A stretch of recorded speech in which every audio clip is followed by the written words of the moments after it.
Hello everybody, this is Jim the Slim, and today I will be doing my review on set number 75257, LEGO Star Wars The Rise of Skywalker Millennium Falcon, featuring 1,351 pieces, originally retailing in the US for $159.99, although right now, if you don't have one of these or you want to pick some up for cheap anyway, it is $128 on Walmart.com, so you might want to slide over there and grab that. If not, keep watching, and by the end of the video, I'm sure you will want to pick up one of these sets. Taking a look at the instruction manual, which is all I have left, I no longer have the box. We have a very hefty manual, still advertising that LEGO Star Wars Skywalker saga that was supposed to come out in 2020. Still holding my breath. Thank you, pandemic. Totally put a wrench in that. But this is a 259-page instruction manual, so it'll give you a lot of great building. The set's been around since 2019, and I'm not sure how much longer it's going to be around. Walmart has it on clearance. Might want to pick it up now. Taking a look at the box, we have Kylo Ren in the upper right-hand corner looking very menacing. We have the black greebling, the black Star Wars with the yellow outline, classic to the series. And on top, we have an actual size version of Lando Calrissian. Taking a look at the back of the box, we have a lot of the play features, all the different features inside the set.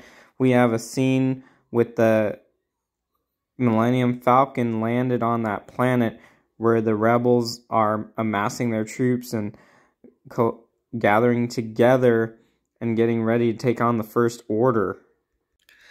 This set features 7 minifigures, or 6.5 depending on how you feel about this one.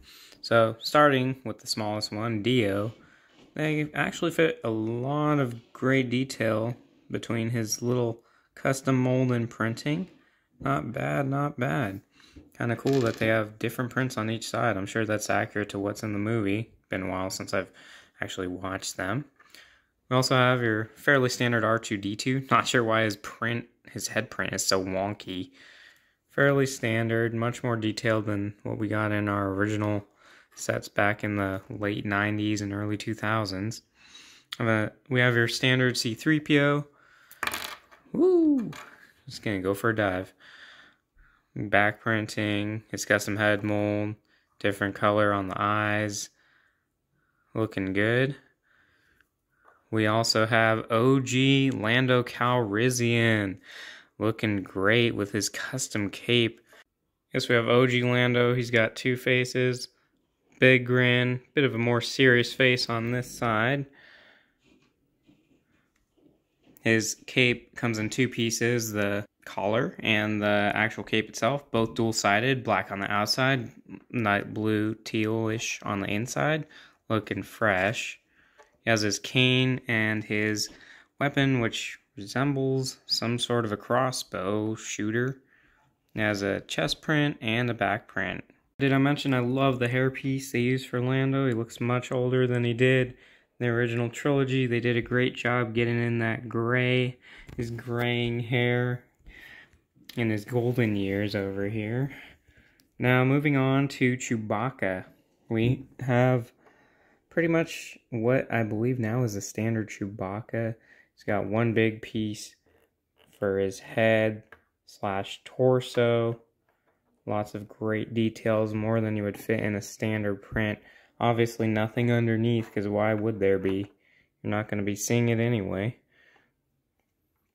We've got leg printing, as well as his custom bowcaster stud shooter.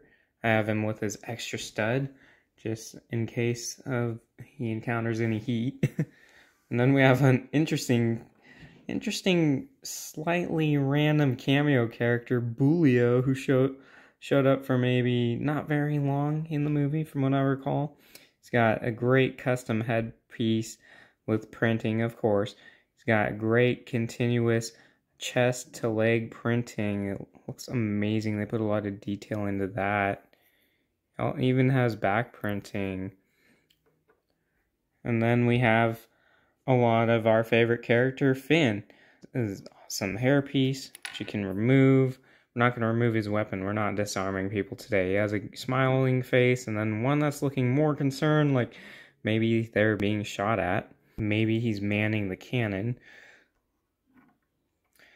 He comes with a satchel, chest printing, back printing, leg and waist printing, looking a lot like Lando, with his silver blaster as well.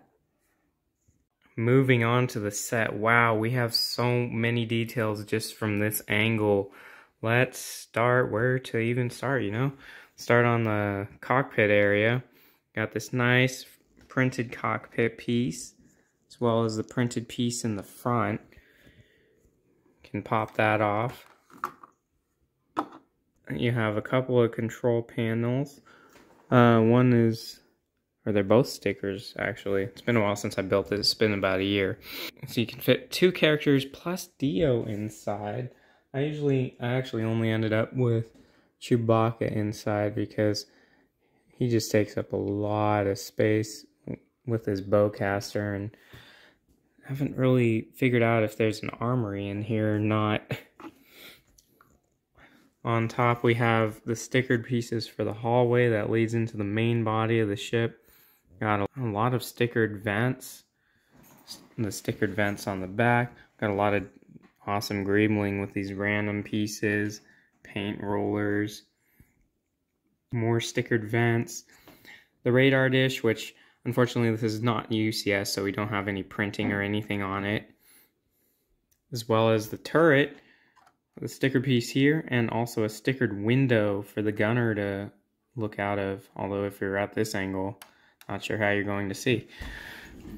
We can open this up.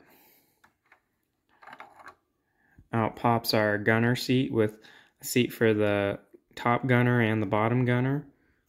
You can peek down inside. You obviously can't see out the bottom very well, or at all.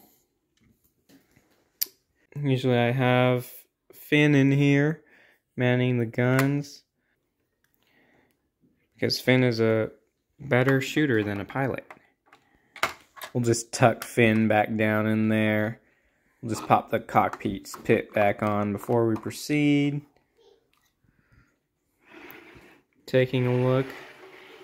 The other side. A lot of the same. A lot of details we've already seen. Aside from these bullet holes, didn't point those out yet.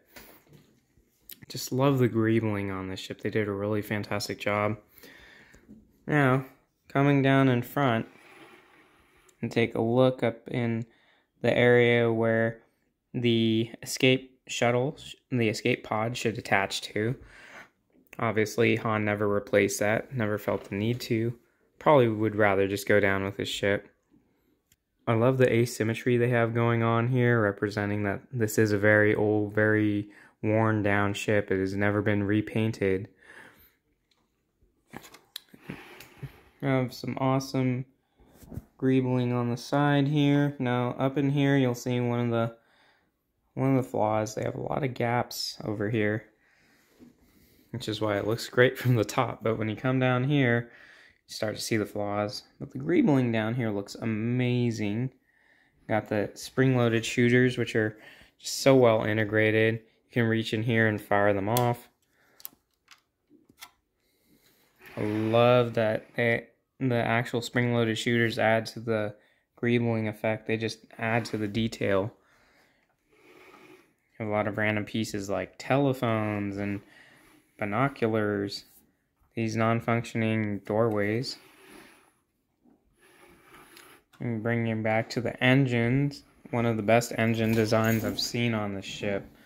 Just looks amazing and looks pretty accurate, I believe. Underneath, you can see we have landing gear, the bottom turret, as well as the ramp that drops down. Although, unfortunately, unlike previous models, there's no mechanism for opening and closing it. You just have to use your hands, basically, and press it up, and it should secure into place. But the way this ship opens up You might notice, if you're familiar with previous models, that it doesn't have all these as many individual flaps. It has more connected flaps. So what you need to do first to open the front is pull this part forward, which runs along, is connected by these Technic pieces, and just open these two flaps up very, very easily. And there are 3 flaps on the back, providing you plenty of space to reach inside of the build. Now over here, down in this area, we just have, you can see this flap is the one that's the most loosely connected, only connected by that one piece right there. We have an empty container. We have this well-designed chair, which faces these control panels. We have the couches, which utilize stickered pieces for the backs of them, and they're gathered around the hollow chessboard. In here, we don't really have much going on. It's just an empty hallway. This is where on one of the original models they had an escape shuttle, but as we've seen in Solo, a Star Wars story, there should not be any escape shuttle there. So they just made it a hallway on this model. Back here we have 2 of the bunk beds right next to the hyperdrive. Doesn't seem very safe, but you know, they fit it where they could. Over here you'll see my extra spring-loaded shooter missile / laser beam, which is connected to the handle that you use to open up the secret compartment where you can hide a character under there. We have a little dining area / kitchenette, which even has its own little stove. Love what they did with those few little bricks. Over here, you may remember, is our exit ramp, which I actually had to loosen. Taking a peek in here, it's pretty much all we have going on that side. Coming back around there, you can see there's no actual hallway into the cockpit. But now that we've seen the entire interior, you can easily close it back on up. Not too many gaps aside from the ones we showed earlier. We have a few gaps here. They're acceptable. This isn't a UCS model. This is about as good as you're going to get for a play scale Millennium Falcon. And the fact that even now in 2021, this is still on shelves seems to imply to me that they are not planning on redesigning this set too soon. So I definitely recommend going out and picking it up. One of the things I absolutely love about this set, I mean, other than all the details that they fit into this build, is the fact that you can fit all the provided minifigures inside, close up the build, and you'll never know they're even there. But then once you open it up, you'll see everyone's inside doing their own thing.